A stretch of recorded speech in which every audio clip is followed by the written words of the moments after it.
Good day everyone, this is Group 10 and we will be discussing the Manila Pavilion Hotel.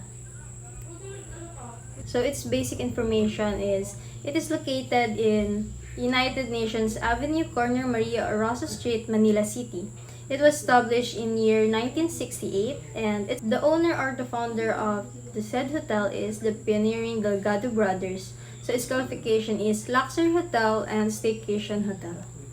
And ang opening po ng construction opening ng hotel po nito is nagsimula ang construction po nito ay noong 1967 and na is, ang official po na pag-open po nito is noong 1968 naman po.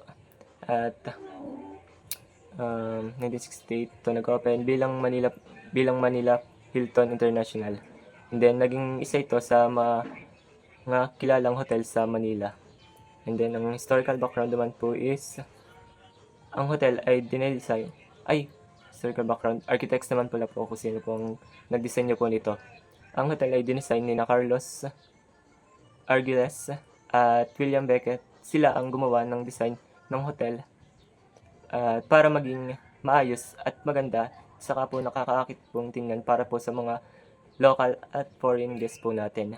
And then, ang historical background naman po na major event is noong 2018 po is nagkaroon po ng sunog sa hotel na naging malaking issues at naging bahagi ng history dahil sa naapektuhan ng operation ng hotel. So naging malaki po ang epekto sa hotel po na ito dahil po sa malaking ganap na nangyari nga po sa kanila, yung pagkasunog nga po ng hotel nila, at sa hanggang ngayon po is patuloy pa pong inaayos ito at para po muli pong makapagbukas ang hotel na ito. Yun lang po, maraming salamat po. The Manila Pavilion Hotel is important because it was one of the first international luxury hotels in the Philippines. It welcomed many diplomats, government officials, business leaders, celebrities, and tourists. The hotel became a well-known landmark in Manila and played an important role in the city's tourism and hospitality industry. It is also remembered for its connection to Filipino art, especially the works of Federico Aguilar Alquaz, whose paintings were displayed in the hotel.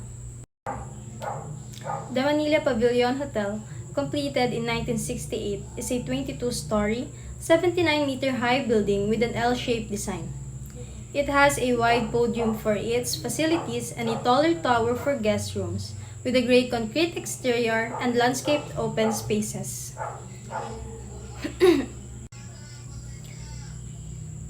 Through its renovations, the hotel combines its historic character with modern interiors. The Alquaz function rooms, designed by Illustra and Associates, feature a contemporary design and showcase artworks by national artist Federico Aguilar Alquaz, preserving the hotel cultural heritage. Hello everyone, good day to all. Pag-usapan po natin ngayon is facilities and services ng Manila Pavilion Hotel. Sa rooms. Meron po silang about 447 to 502 rooms and suites. Sa restaurants naman po, una is Palermo Restaurants, buffet and a la carte, Filipino plus international dishes. Padalwa is Kapitan Bar, inalok po nila is drinks, coffee, and light snacks. Sa patatlo, room service. Open po sila ng 24 hours. And convention halls, Manila Pavilion Convention Center, ballroom for 1,000 plus guests, meeting rooms San Agustin, Intramuros, Rizal, recreation facilities.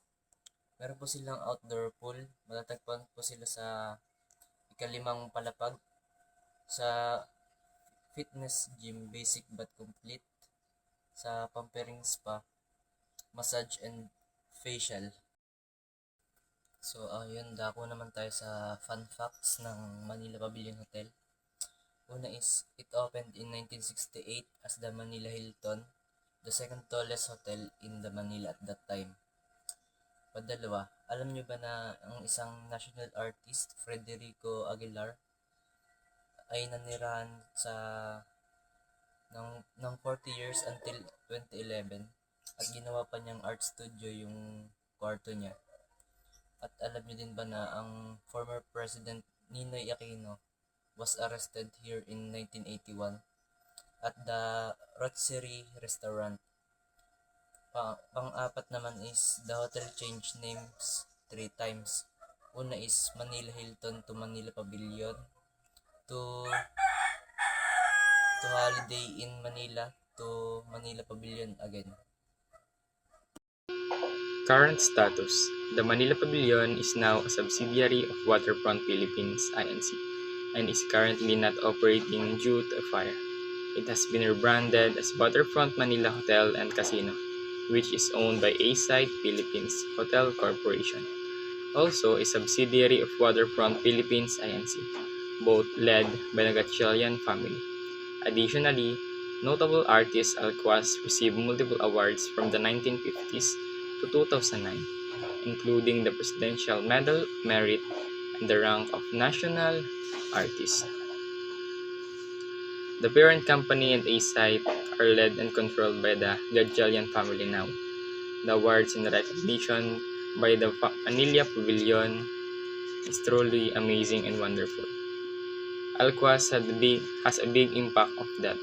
Alcuaz had been an award-winning artist since the 1950s. He won the Premio Moncada and Prix Francisco Goya in Spain in 1957, the first prize at the Pintura San Paul del Mar in 1961, and the second prize at the Premio Vancel in 1964. The same year, he was accepted into the Order of French Genius. In 2005, he received the Presidential Medal of Merit Award, and in 2009, after an extensive 3-year vetting process, he was granted the rank of National Artist.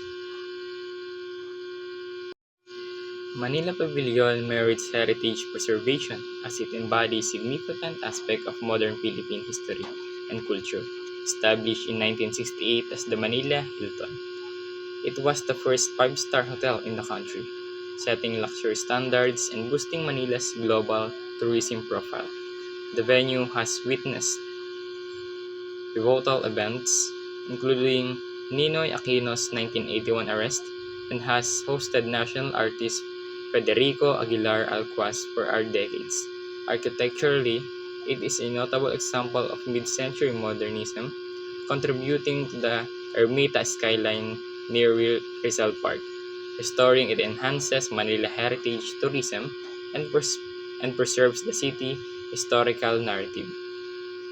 Manila Pavilion deserves heritage preservation because preserving is not just only about saving rooms or a building.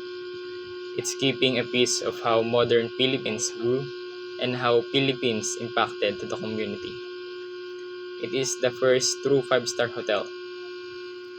Also, it is the living witness to history, conclude Ninoy Aquino's 1981 arrest, and also the importance of architectural landmark of Manila Pavilion, designed by Carlos Arguelles and William Beckett, the example of mid-century modernist. It is also located near Rizal Park, restoring its strengths Manila heritage, tourism, and keeps the city's story whole instead of erasing it.